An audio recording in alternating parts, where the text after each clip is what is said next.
Chapter 5, the TIGRE. Commander Binder was the first to reach the King's Royal Skycraft Depot. As protocol dictated, he quickly cleared their departure with the central tower control and officially registered the flight with the nearest time clock office, all within the matter of minutes. This was a dark business, this Garnian affair, and he found the thought of King Day of Mead as hero sadly preposterous, even if he was this illustrious make-believe king from Mead or anywhere else. What practical purpose could that serve? Did he command the allegiance of some great army? Had he brought some secret weapon that had not yet been spoken of? In Binder's educated opinion, these harrowing events called for nothing short of a massive military strategy. Not just some symbolic display of ancient royal lineage for adequate defense, there to muster some religious or patriotic enthusiasm from the hopeless masses tucked rurally around the countrysides. His mind swirled with defensive precautions that needed to be initiated for Tungulin's safekeeping. Strategic personnel changes, numerous security command delegations, immediate armament preparations. There were surplus warships hidden in secret underground mountain fortress facilities that could be actuated. Tungulin was certainly not prepared for an attack the size that multiple Garnian warships could constitute in a surprise advancement at that moment, but it could be. How far had the Garnians already infiltrated? Were there already parasitic spies slithering in the city? Assassins? Was King Vantu safe? Binder was uncomfortable and angry. Investigating this crashed skycraft near Bondoon seemed to pale in comparison to the importance of preparing Tungulin for a possible Garnian military incursion. He guided Dedlin's compact skycraft, the streamlined 10-man fighter Stardeer, from its dock slot manually, unwilling to wait for the docking winch, and sent it on its descent toward the transport level via the skycraft conveyor. He paralleled the craft on foot for a few yards, and then he headed down the stone spiral staircase and through the grand archway leading to the private launch site on the ground floor. The main thoroughfare was still active outside through the tall, slender windows, but the depot itself was empty, except for the night crew, the cleaning crew, in their tan and blue uniforms. It was there that Dedlin Dane, now dressed for the night in the woods, joined him. "Good evening, Binder," the wizard said. "Dedlin," he replied. "I see you've taken care of everything." Binder gave him but the slightest glance. The fireworks were too loud and irritating outside to give a conversation inside. "Yes." "Well, it's been a while since we've worked together, Bingen. I would have hoped that you would have looked upon my participation more favorably here, and yet I detect resentment," he said. "The king agreed to allow you to join this party. It's not my place to argue with the king, no matter what I think.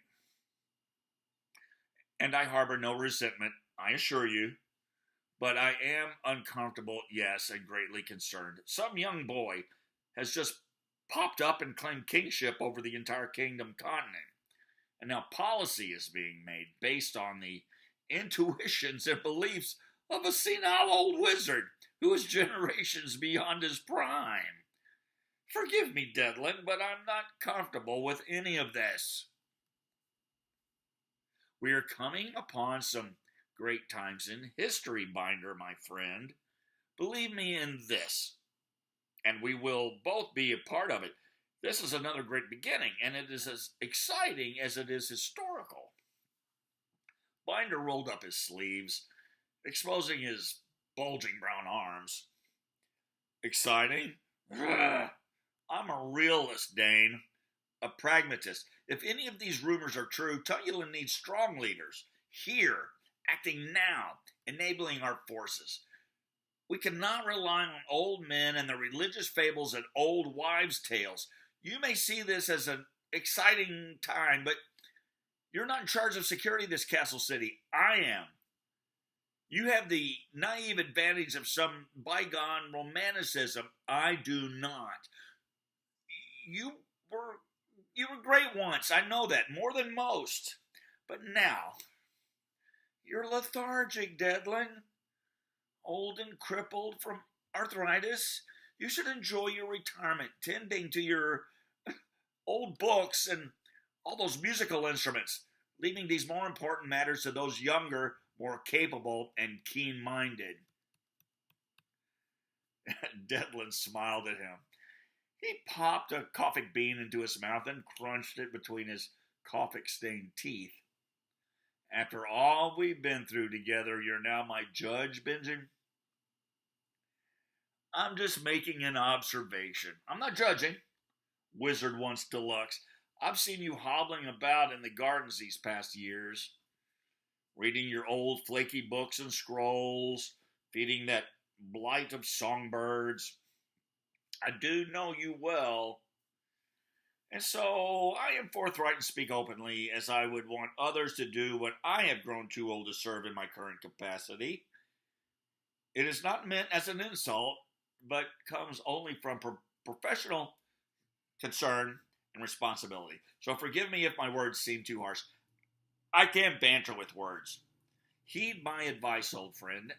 Do the proper thing. You retired long ago for good reason. Your glory days in the wildlands and in the King's Court are long gone. Please keep what's left of your dignity intact. Go on home and read. The reasons that I chose to retire were my own, Commander, he said. I had other matters to contend with. Now, in retrospect, I know I was right in taking those paths because they led me here tonight.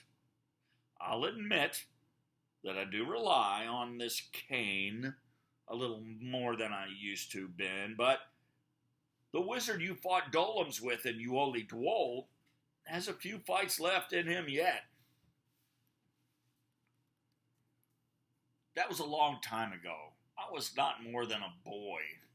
You were in your prime then, old man. Heed my words, Commander Binder, the wizard said, checking the ship's level gauges along the dash. Some vintages better with age, and so can the spirit. I am old, but I assure you, sir, in my case, that is an asset. I may surprise you yet. It will surprise me if you don't get lost or killed tonight. Dedlin laughed. Don't worry about me. It is not my fate to die this night. Attendants hurried to clear miscellaneous cargo from the runway for them as they mounted the bobbing jet. Seeing into the future was never your greatest gift, the commander said. He always had to get the last word in. Dreher Freygood joined them there, slinging a small pack under a starboard seat. Binder and Dedlin could see the sheath of a Hungarian war sword among his baggage. He was dressed in woodland garb, splotches of dark shadowy greens and dark browns that shifted and fluctuated with the wind on the fabrics, and he wore sturdy black boots. Dreher kept his head shaved smooth, but his beard and mustache grew together in one long braid down his chest. I had to pick up a few things, he said, clambering over the rail like a gymnast. He covered his head with a hooded cap. And Happy New Year. We ready, gentlemen? Binder made an odd sound, half grunt, half laugh. Binder was just delighting me with his undaunted faithlessness in a senile old wizard and an untested boy king, Dedlin said. Not to mention Gabriel Dindayan, the playboy prince of Bergia, the commander added, buckling himself in. Quite an effective group for arranging battle strategies. Dreher Freygood and Dedlin Dane laughed quietly toward one another at Binder's never-ending cynicisms. At the helm, Dedlin checked the Algystone storage tank gauge as he edged Stardeer toward the mouth of the depot exit. The tank was full, and the fuel was fully expanded. "Hold on to your knickers," he told them, carefully edging past the air gate. With a single thrust of the accelerator bar, Dedlin's faithful skycraft launched from the opening like a hissing rocket, accelerating at a tremendous speed into the sweltering night sky. He took her steadily skyward in an high arch over the glowering Galothian forest, veering slightly toward the east as they began to level off just below the low-hanging clouds, leaving the lights of the city and the fireworks up in the sky behind them. Dedlin kept her at mid-speed, watching the dense, dark forest race past below them. The warm wind made his thin hair and beard dance. Despite the business at hand, he found himself smiling. He felt good. The last traces of the day's lingering light faded in the west. A trace of deep blue on horizon's scarlet clouds was etched across the western horizon like fuzzy writing on ancient pages. Mon, the green moon, seemed perched upon the crest of Haydn's Peak to the east, crowned with 4 silver stars. Due southeast 30 degrees was Dwan, the smaller blue moon, riding high in the deep indigo sky. The air was so clear that the moons looked but an arm's length away. "What do you think? I'm going to risk coming in from the direction of Bondoon," Dedlin told them. "So if the Garnians are nearby, watching, we might have a better chance going in undetected." "Agreed," Dreher Freygood said. He had charged his blaster and attached it to his belt, and so then began polishing his war sword. Like the wizard, there was a light in his eye.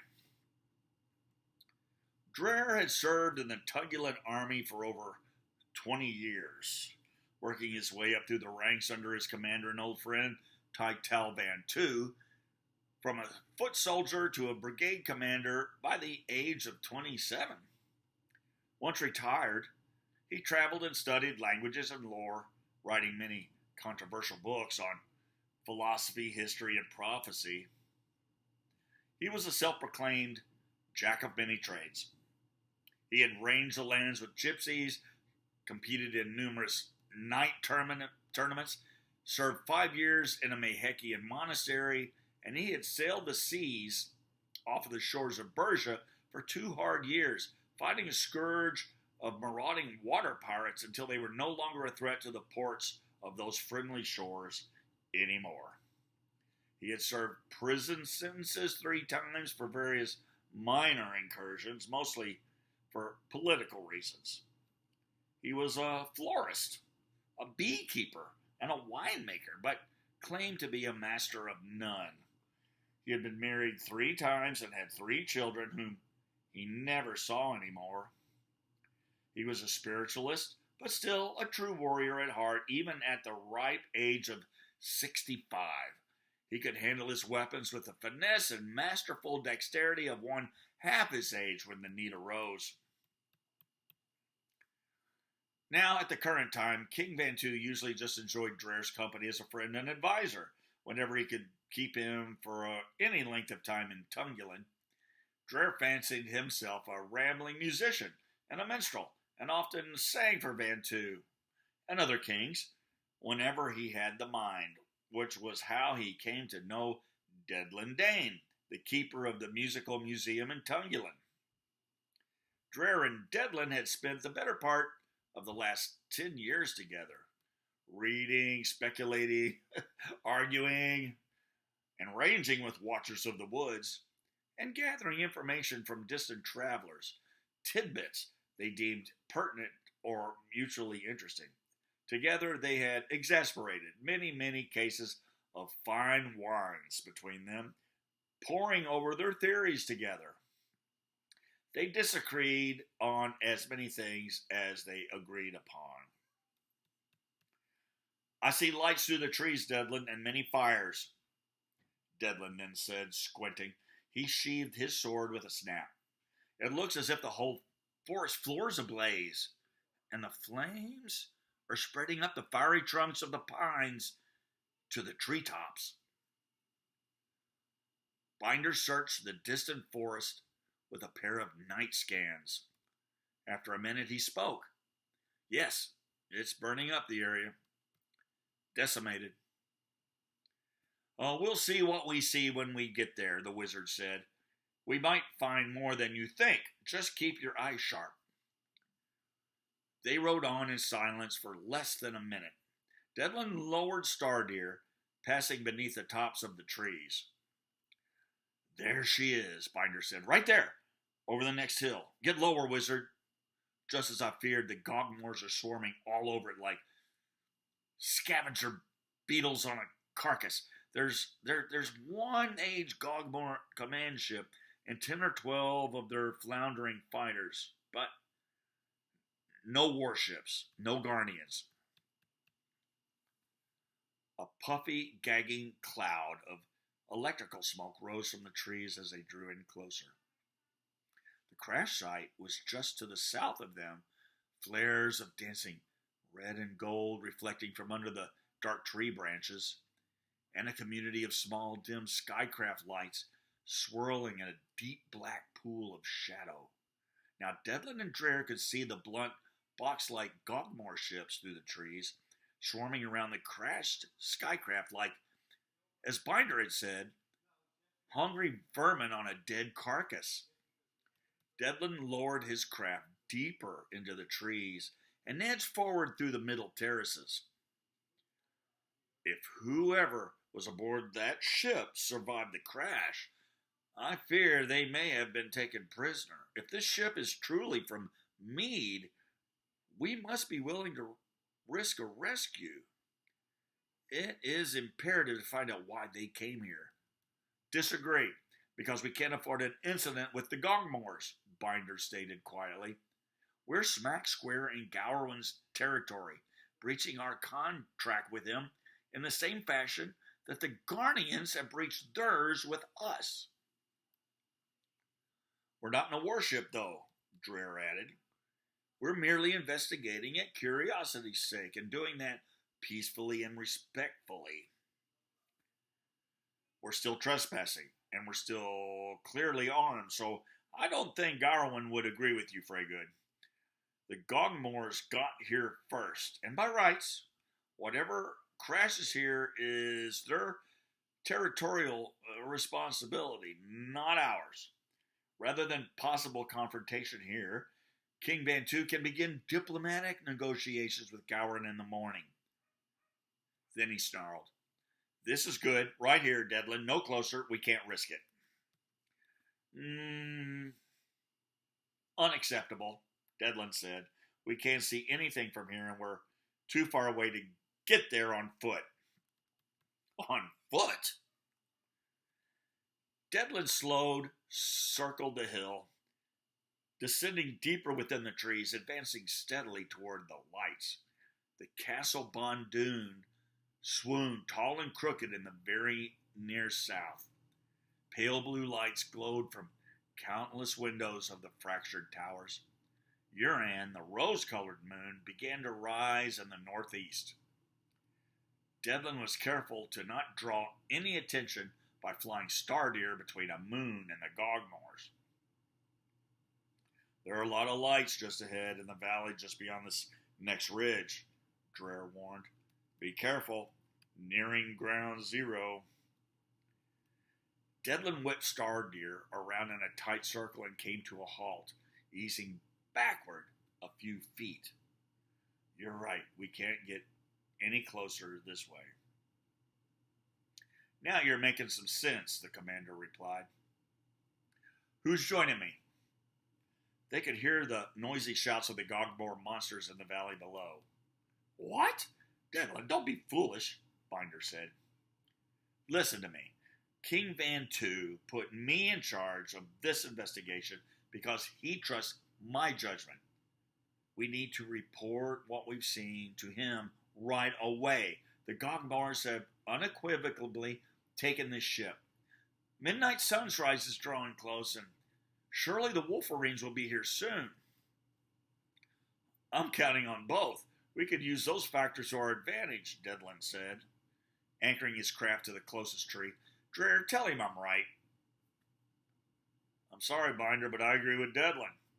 We wouldn't be reporting any more than the pilots did at the council if we returned now. You can stay here with the ship if you prefer, Dedlin said quietly, tossing a rope ladder over the starboard side into the darkness below. He hopped a leg over the rail. Come or stay, Commander. It's your prerogative. Dreher followed the wizard over the side like an acrobat without uttering a word. Schoolmates, Binder bemoaned. I'm going to regret this. He stepped over the side after them, following the wizard and the lore master down into the dark Galothian forest. The ropes swayed from their combined weight of 3, tilting the craft in bobbing bounces. The heavy-laden branches were rough, poking at him as he blindingly descended. Anyone could paint mead on the hull of their ship. Doesn't mean it's authentic from a place that doesn't exist, he continued to mumble grumpily. Oily smoke came up the hill to meet them, burning their eyes and lungs. Dedlin suppressed a cough. They met together when they had all reached the bottom of the vale, waist deep in prickly bulb bushes. Look for survivors hiding in the woods first, he whispered to them, and footprints, tracks of any kind, outward or inward. Then discovery of prisoners or anything else of interest in, on, and around the median skycraft. Or what's left of it, Binder replied, wherever it's from. Stagger formation. Binder, you should remain back 50 yards or so and watch our flank. Binder nodded. He was the only one of the 3 not properly dressed for the woods, so he allowed Dedlin and Dreher to slip away ahead of him, and then he followed quietly along behind, weapons at the ready. Not too far away from them, from behind the gnarled trunk of a nearby fallen tree, yellow slitted eyes squinted warily at the 3 Tungulinians as the 2 elderly humans separated from the 3rd larger one as they headed stealthily down the wooded hill toward the Malay from where he had just come from. A growl rumbled quietly in the cavernous feline chest. Soon, they all disappeared from his sight into the smoky barrage below. As soon as the coast was clear, he crawled, on all 4s, up the wooded hill toward Dedlin's fighter-craft Stardeer, which he had seen as it had descended down into the trees just minutes before. Off in the distance through the thickest of woods on the nearest hilltop, the brilliant night lights of Tungulin could be seen, shining like hopeful beacons in the night. His destination. 19. Dedlin Dane and Dreher Freygood were as silent as the wisps of silver-white fog clouds that hung above the treetops above their heads like shredded curtains. They moved like the shadows of ghosts down the hill towards the chaos below them. Crackling flames, clanking metal, and guttural gogmoor gibberish, creeping dangerously near the site, quickly finding cover behind a fallen tree on a nearby rise, very near the vaporous exhaust of a smelly gogmoor fighter craft. The scene beyond was clumsy and frantic. The gogmoors were large, loud beasts, lumbering noisily about in their heavy armor and iron boots. Flame and smoke were pinning the oafsome beasts back against the forest, keeping them from physically examining the wreckage.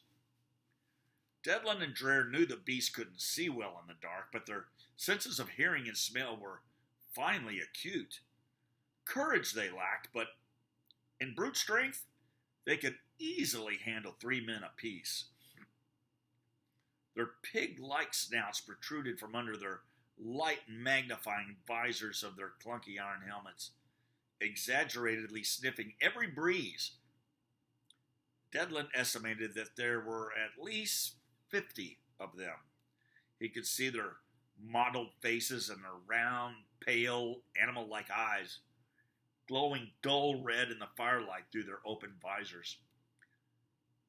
He instructed Dreher to circle the crash site counterclockwise and meet him on the far side. Dreher disappeared into the nearby shadows like a sigh, while Dedlin circled in the opposite direction. Binder had been right about one thing, though, Dedlin conceded to himself. Between the crash and the gogmoor ships, the area was completely trampled. At that moment, from a distance, several miles away, riding on a chill wind that still shrieked through the last wintry crevices of the Sebring Mountains, Commander Binder heard a sound that stopped him in his tracks.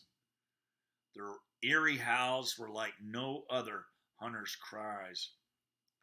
It was a pack of black forest wolferines, great Galothian wolves of the ancients, nicknamed cattle wolves by local farmers who had lost entire herds to them.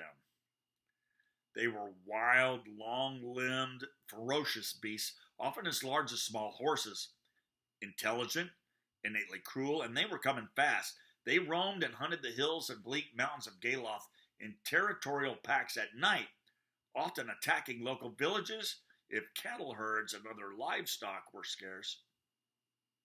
And they were known man-eaters. Binder stiffened to listen. Yes, they were closing in fast, and with all the ruckus going on down below, he was sure that Dedlin and Dreher would not be able to hear them coming. He worried for the two old men surrounded with so much danger out there in the woods alone. 20. Dedlin had found a safe place, hiding behind two lichen-covered boulders with a dead tree log lying across them. He squatted there and waited for Dreher. A couple of his stouter gogmoors neared the shadowy forest one by one, sniffing the night air for scents. Then they retreated back just as quickly. Occasionally, one would venture a few steps into the shadows beyond the searchlights, but only for a few nervous moments.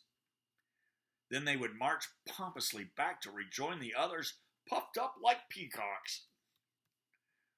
Diligently obeying orders, the simple-minded Gogmoor foot soldiers shoveled dirt onto the craft to douse the flames, slowly making some progress.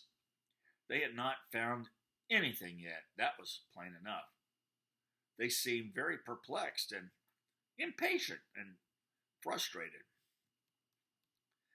Dedlin was concerned that there would be an unusually bright midnight sunrise soon when, for nearly a quarter of an hour, the small sun, called Radia, that circled the larger one, would quickly arise up over the southeastern horizon and then set again within minutes on the northeast horizon, thus creating a brief but bright temporary sunrise.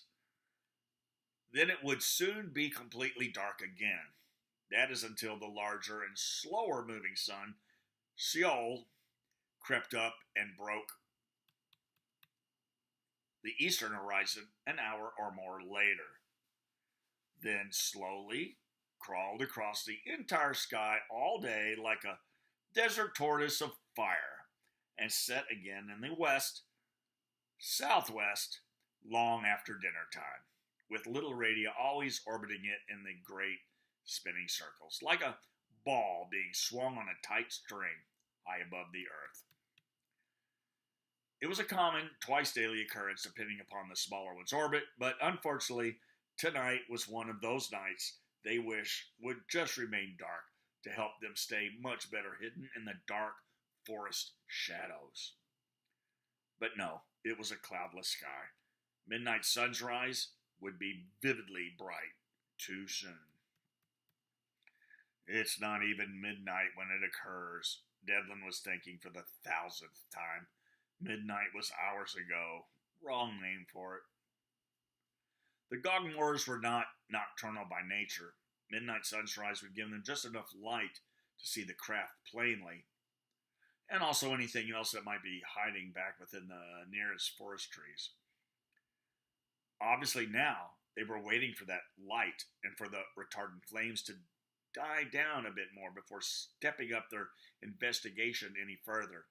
In fact, the fire was almost under control, good enough to read the name TIGRE on the hull of the small, charred fighter skycraft there. Percy, Vantu's master pilot, had been right.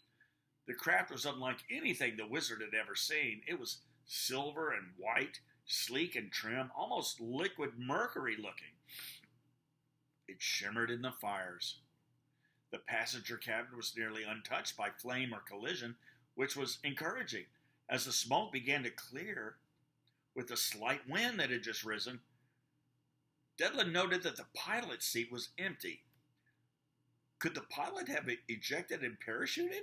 He watched as a group of curious gogmoors gathered together on the opposite side of the clearing, raising their rubbery snouts and sniffing along one particular path that led out into the forest, repeating one word a lot, the gogmoor word for Thordian.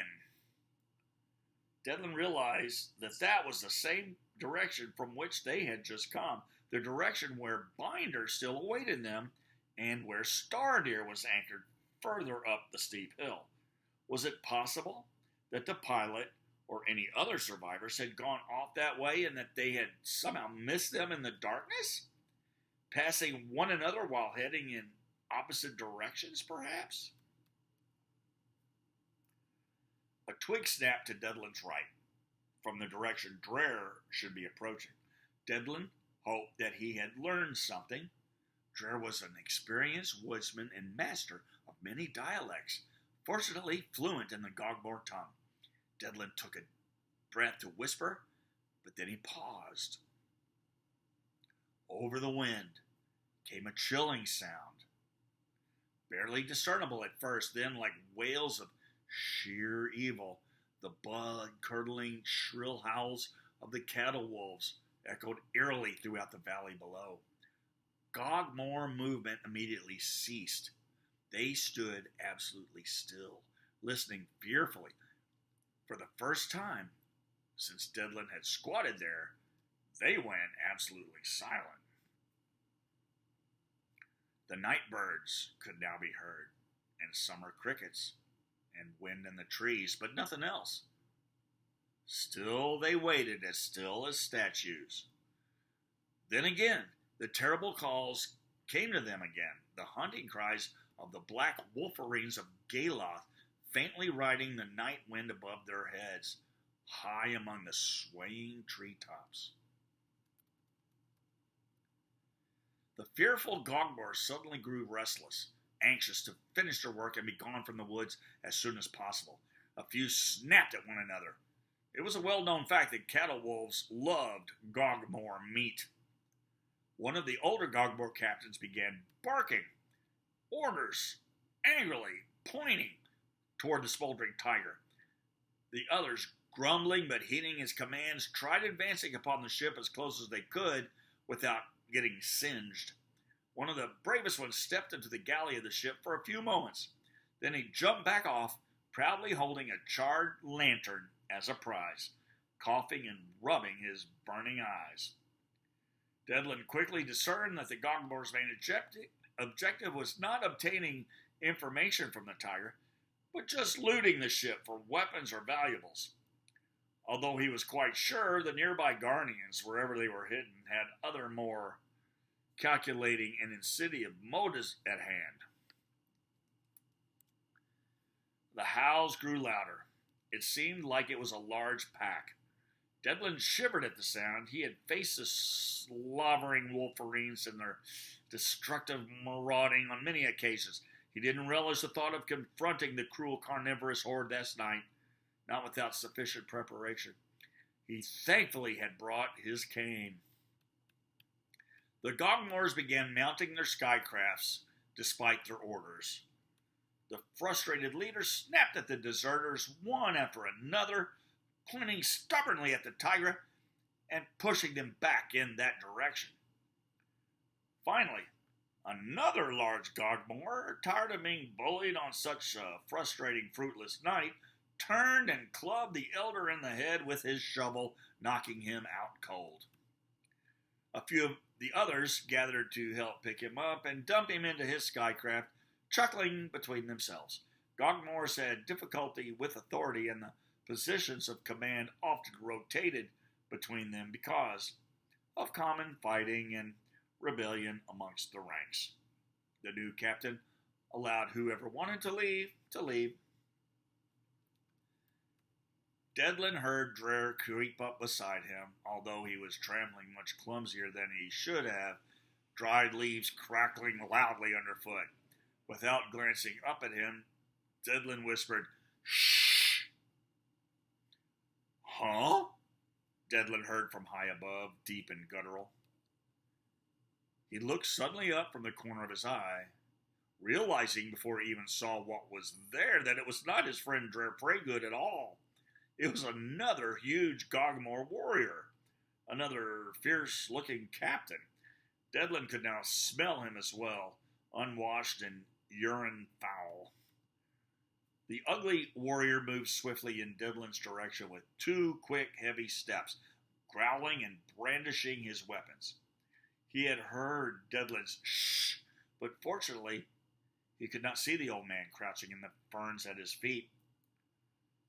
Dedlin peered up at the animal from between the fronds and saw his elongated nose dangling between his sharp lower tusks, sniffing hungrily for a scent. "I smell man," the gogmoor growled in his own dialect. On the beast's leg was a twisted dagger, on his right hip a hunting knife. A double-edged sword hung beside an old charger pistol on his left hip, and on a leather strap that hung across his broad, hairy shoulders was clipped an old, antiquated Galgarian blast rifle. He held a battle axe in one hand and a spike club in the other. He was just about ready for anything. His armor was thick and heavy, imitating the form of muscles beneath it, adorned with brutal battle scars and corroded with rust. He wore an iron helmet and had a shield across his left forearm. He was, all in all, a fierce adversary should it come to a fight, a fine example of a gogmoor gladiator, with his long, stringy black hair and short, scraggly beard. Without so much as inhaling, Dedlin tightened his grip on his twisted walking stick. He knew he could handle this one gogmoor, but where was Dreher Freygood?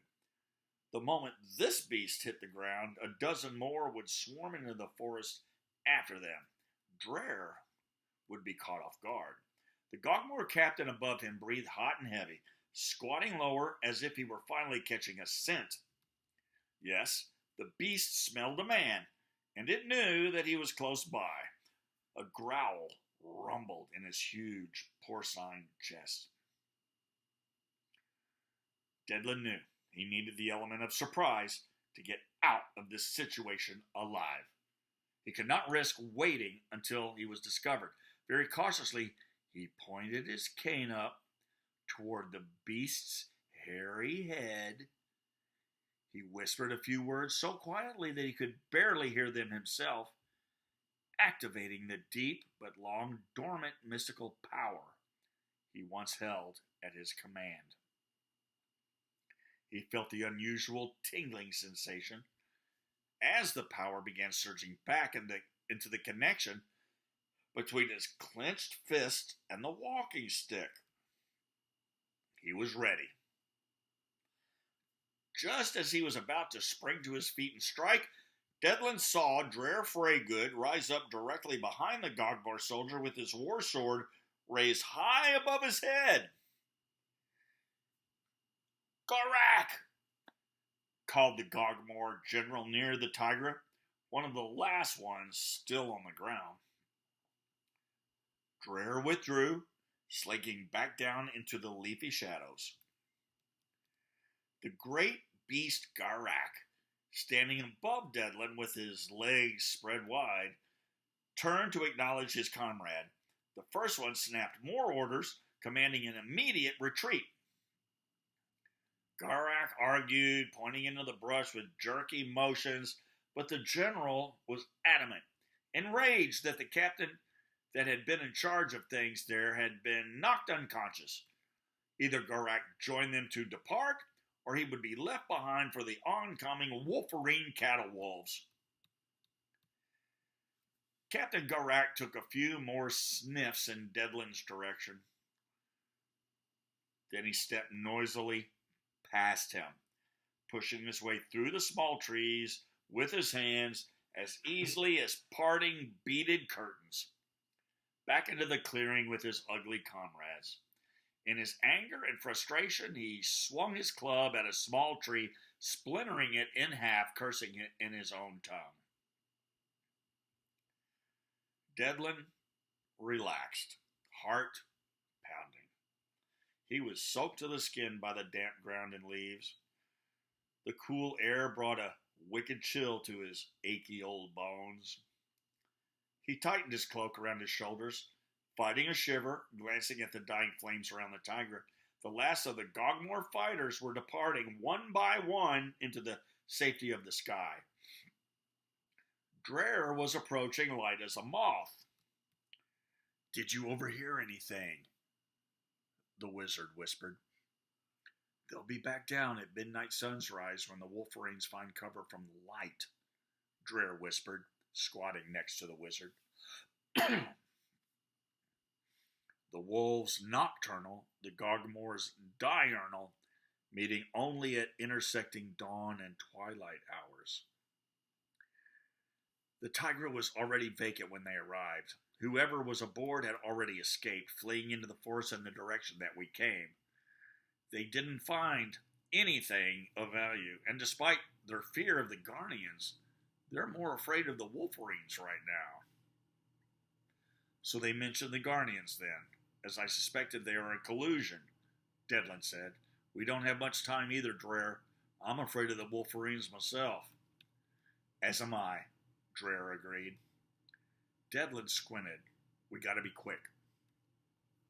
They crept to the very edge of the clearing, still hidden behind a wall of thick leaves, as the last Gogmoor, none other than Captain Garak himself, mounted his humming skycraft. The beast mumbled a bit, looking over his shoulder in their approximate direction with a suspicious eye. Then, with a heavy creak and a hiss of steam, his fighter rose and disappeared over the trees.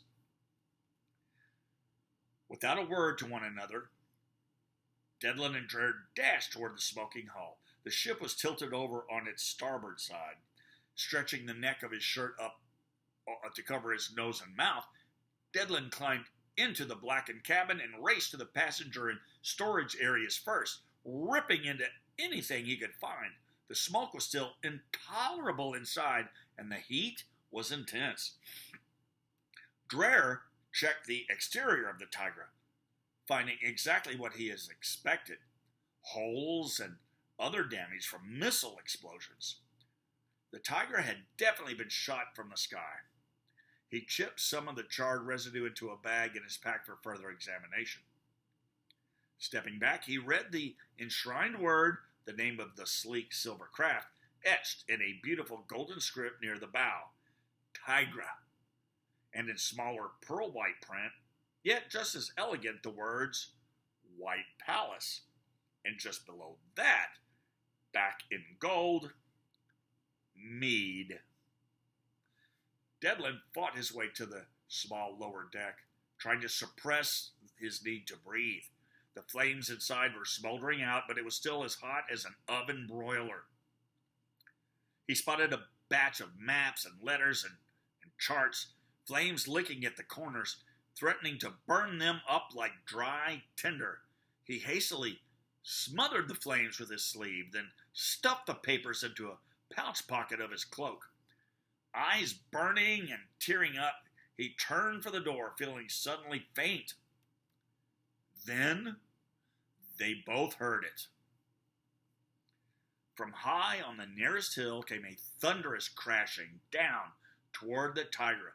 Dedlin could hear the commotion from inside the TIGRE, and as he sprang out onto the deck, wreathed in white smoke and with his cape tail aflame, he raised his sturdy cane at arm's length, chanting an incantation, awaiting the impending attack.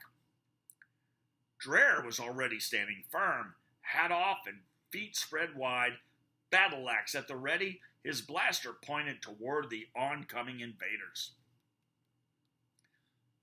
Just as the frantic intruder burst through the foliage into the clearing, Dedlin told Dreher to hold fire. It was Commander Binder. The wolferines of Galoth are just over this hill, he cried abruptly to them.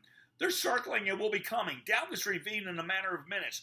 We must run now, and hard. Follow me. Dedlin leaped stiffly off the TIGRE, rolling upon the ground, and came up onto his feet like a gymnast. The three of them dashed into the dark woods together, back up the steep hill from which they had come. The scrub was dense and unforgiving, barring their every step. Binder led the way, mowing down shrubs and small trees that stood in his way with his large feet and massive forearms like a tractor plow. The other two followed close behind. Hurry on, Binder, Dreher cried. They come. Then, in the near distance, a sudden explosion lit up the sky. The three paused for a second, startled at the blast, then continued their harried run. That wasn't fireworks, Dreher piped. It had sounded more like a battleship missile. Then another explosion shook the earth beneath their feet, and the flash of it lit the tops of the trees like bolts of bright lightning. Then another. Within a few seconds, a full-fledged battle of some kind was raging in the near south. What is going on? Binder cried. Are we at war? It was then they heard the baleful wolferines below them. The beast had found the wreck and had started up the hill after them. Binder kept his steady pace, plowing through, clearing a trail as best he could for his friends. Dreher was right behind him. Dedlin, however, had begun to slow and was falling behind. He had remembered how steep and rocky it had been going down. He was covered with a cold sweat. His lungs were still full of smoke, so he struggled for every crucial breath. His heart was tired and pounded loudly in his ears. Hurry, Binder cried. They're nearly upon us. Dedlin wanted to keep pace, but his body was unable. He watched the distance between him and his friends growing wider. A few seconds later, and he couldn't see them at all. He heard Dreher calling something, but his words were distant and dull in his ears. Each step he took became a mile to him, an almost impossible feat. Suddenly his legs cramped and went numb. He heard the wolferines growling behind him as the explosions continued to increase above the nearby treetops. All this, teeming with a sudden, complete exhaustion, caused a fog of confusion to roll over the old wizard. He stopped on shaky legs and turned around, unable to take another step, and saw the team of wolferines throughout the woods coming at him fast from every direction, their red agate eyes ablaze in the night. Here I am, cursed beasts. 21. Dedlin, where are you? Dreher Freygood cried. Binder, he's not there. We have to go back for him. He scanned the woods behind him, but there was no sign of the wizard, only the snarling sounds of the wolferines advancing from the ravine below them. Their snarls and growls sounded as though they would have almost been made by human throats. Before him, Binder had gone on ahead and was now gone too. Binder, can you hear me? Don't leave us. We have to wait for Dedlin. There was no answer. Dreher turned to dash back down the hill after his aged friend. Then he heard the voice of the commander, high atop the wooded hill, shouting as loud as he could. The skycraft! He cried out to them, his voice tinny and frantic. Dedlin! Drer! Stardare is not here!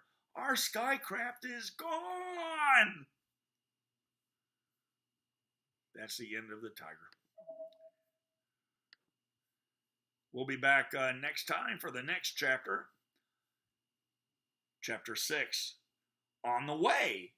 Where?